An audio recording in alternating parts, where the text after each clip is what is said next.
Supposons que j'ai beaucoup d'objets qui encombrent ma scène et je veux m'en débarrasser rapidement. Eh bien, je propose l'aspirateur.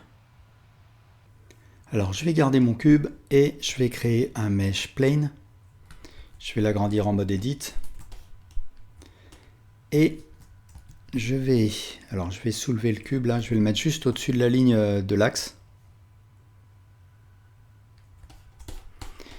Et je vais créer le tuyau de l'aspirateur, donc Mesh Cylinder.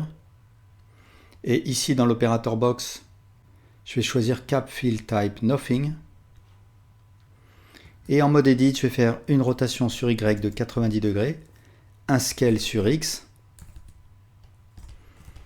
Et alors je vais faire Alt S pour le gonfler un peu. Et je vais faire Alt E Extrude Faces Along Normals pour lui donner de l'épaisseur. Et je vais vérifier que les normals sont correctement orientés. Donc je vais dans le panneau Viewport Overlays, j'active Face Orientation et elles sont correctement orientées. Donc je vais mettre le tuyau comme ça, je vais lui faire une rotation. Et donc comment faire pour que le tuyau aspire le cube? Eh bien, tout d'abord, il faut que je donne à mon cube, ici dans le panneau des physiques, une simulation de type Rigid Body, de type active, il va subir les forces et la gravité. Et pour ce qui est du sol, je vais lui donner du Rigid Body de type passive, il va se comporter en obstacle, il ne va pas subir la gravité. Et pour ce qui est de ce tuyau, je lui donne un Rigid Body passive, de manière à ce que lui-même se comporte en obstacle. Et je vais créer à l'intérieur du tuyau, donc je vais placer mon curseur dans le tuyau avec un Shift S Cursor to Selected, je vais créer un Force Field de type Force. Et je vais lui donner une force assez élevée, par exemple moins 1000. Ici, je vais ouvrir avec un Shift F12 la timeline. Et si je lance l'animation, voilà ce qui va se passer. Le cube est attiré, mais il reste bloqué à l'entrée.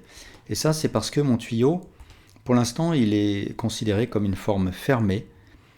Sous Collisions, Shape, je ne vais pas choisir Convex Hull, mais plutôt Mesh. Et du coup, c'est vraiment la topologie, et donc le trou qui existe va être pris en compte. Et donc, si je lance l'animation, là, je peux voir que le cube rentre dans le tuyau. Alors, je vais faire un cube plus petit. Je rentre en mode edit, je fais un scale. Et je vais le remettre sur la ligne de l'axe, là. Voilà, donc là, le cube rentre. Je vais peut-être faire commencer la force un peu plus tard. Donc, je sélectionne la force. À la frame 1, je vais lui donner une force de 0. Donc là, je vais créer une keyframe directement en pressant I. Je vais déplacer cette keyframe à la frame 20 par exemple, et à la frame 19 je vais mettre la force à 0 et je vais créer une seconde keyframe. Du coup la force n'arrivera qu'à partir de la frame 20. Alors je vais créer d'autres cubes, je sélectionne ce cube et je vais faire un Alt D pour faire des copies liées. Donc en fait tous ces objets vont partager le même mesh, et donc si jamais j'ai besoin de faire une modification sur un de ces objets, eh bien ce sera répercuté sur les autres.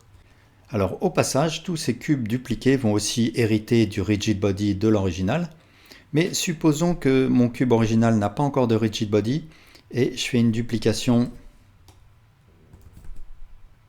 et maintenant j'attribue un Rigid Body à celui-là ou à un de ceux-là. Ce que je peux voir, c'est que ceux-là ne se voient pas automatiquement attribuer un Rigid Body. Alors comment faire pour que ceux-là aient le même Rigid Body que celui-là? Eh bien je les sélectionne. Je sélectionne celui-là en dernier, donc il devient l'objet actif. Et je vais dans Object, Rigid Body, Copy from Active. Et maintenant ceux-là se voient aussi attribuer un Rigid Body avec les mêmes paramètres que celui qui était actif. Mais attention, parce que si je fais une modification du Rigid Body d'un de ces cubes, par exemple là je vais mettre masse 100 kg, eh bien cela n'hérite pas des nouveaux paramètres de celui-là. Si je veux que ces deux-là copient les paramètres de celui-là, eh bien, je les sélectionne tous les deux. Je sélectionne celui-là en dernier et à nouveau, Object, Rigid Body, Copy from Active. Et maintenant, cela se voit aussi attribuer 100 kg. Et là, si je lance l'animation, ce que je peux voir, c'est que certains des cubes rentrent dans le tuyau, mais d'autres non. Alors, comment y remédier? Puisque en fait, le tuyau ne fonctionne pas comme un vrai aspirateur. La force est exercée aussi sur ces axes-là. Ce que je vais faire, c'est créer un entonnoir. Alors, je vais créer un mesh circle.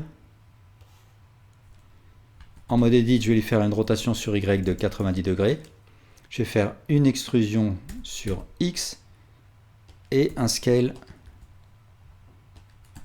Alors je vais m'assurer que ce cercle-là soit suffisamment large.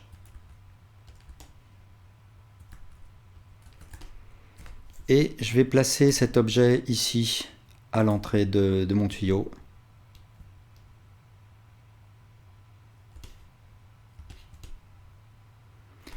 Je vais lui attribuer un rigid body de type passive.